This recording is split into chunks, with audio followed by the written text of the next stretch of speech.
But फिर भी जैसे पेन लेते लेते भी मैं हंस रही थी, मतलब बहुत ज़्यादा पेन हो रहा था मुझे, बट फिर भी मैं हंस रही थी। मतलब ये मैं शो करने की कोशिश करी थी कि हाँ मतलब मैं ठीक हूँ, क्योंकि ये होता ही है ना कि मतलब पेरेंट्स जब साथ में होते हैं, स्पेशली मदर्स एंड फादर जब साथ में होते हैं, तो मतलब उनका दिल मतलब बहुत ही ज़्यादा घबरा जाता है कि हाँ अपनी बेटी को देख करके। वो तो मतलब उस टाइम मेरा भाई भी साथ में था, तो मेरे भाई को एक्सपीरियंस हो चुका है कि हाँ कि भी किस तरह से डिलीवरी का प्रोसेस होता है। वो अभी 19 ईयर्स का है, अभी उसकी शादी नहीं हुई है। तो मतलब उसने जब वो पूरा प्रोसेस देखा, तो मतलब से मेरे फादर इन लॉ मतलब सबने जब मुझे उस हालत में देखा, तो वो मतलब एक लेडीज़ जो है, प्रेग्नेंट लेडीज़ की जो है दर्द को वो समझ पाए होंगे अच्छे से। तो फिर बस इस तरह से हमारा प्रोसेस चल रहा था। फिर मुझे से पूछा गया, फिर मुझे ये भी पूछा था कि आप क्या खाना चाहोगे। फिर मैंने मोमोज़ की फरमाइश की, और फिर शायद मेरे लिए शाम को रात को मोमोज़ लाए हुए थे, क्योंकि उस दिन पक्का था कि हाँ डिलीवरी तो अब हो ही जाएगी, क्योंकि 2 डोज से तो कुछ भी नहीं हो रहा था, बट 3rd से हो जाना था। पर हमने क्या किया कि हमने न्यू चौक हॉस्पिटल में इतने सारे बेड बदले, कभी इधर से उधर, उधर से इधर, इधर से उधर, मतलब इस तरह से हम बेड ही बदलते रहे।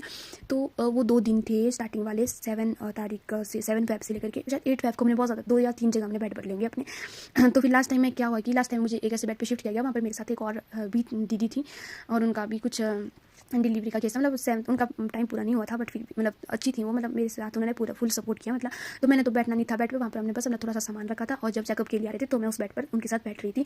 बाकी तो मुझे चलना ही था, तो उन्होंने भी मतलब ज़्यादा ऐसे हमारा सपोर्ट ही किया, मतलब उन्होंने भी ज़्यादा मतलब ऐसे बुरा फील नहीं किया हमारे साथ। तो फिर क्या हुआ कि फिर साथ में एक बेड जब खाली हो, तो उन दीदी ने हमें खुद बोला कि इधर साथ वाला बेड खाली हो चुका है, तो वहाँ पर आप अपना सामान शिफ्ट कर सकते हो, तो रेस्ट मिल जाएगा। फिर मेरा सामान वहाँ पर शिफ्ट कर लिया गया, और जैसे ही मैं उस बेड पर पहुंची, क्योंकि मैं तो वॉक कर रही थी, सामान मेरे जो फैमिली मेम्बर्स थे वो शिफ्ट कर रहे थे इधर से उधर, और जैसे ही मैं उस बेड पर पहुंची, शाम का टाइम हो चुका था, शायद लाइट्स वगैरह ऑफ कर ली गई थी। ये बात हो सकती है 10 से 11 बजे के आसपास की, जहाँ तक मुझे याद है। इतना मतलब रात हो चुकी थी, अंधेरा हो चुका था।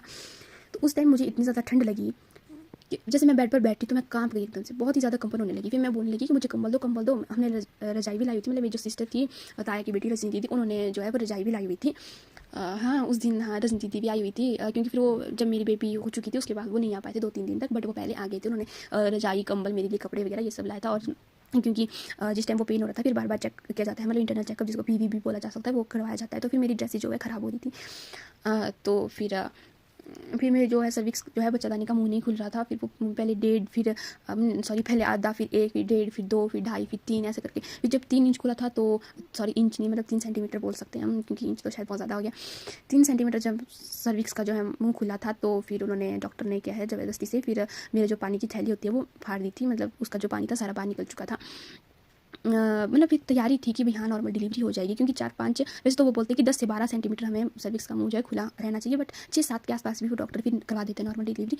कटाई का जो कटिंग होती है, मतलब वो ज़्यादा हो जाती है, तो चीर फाड़ उनकी ज़्यादा हो जाती है, बट फिर वो करवा ही लेते हैं।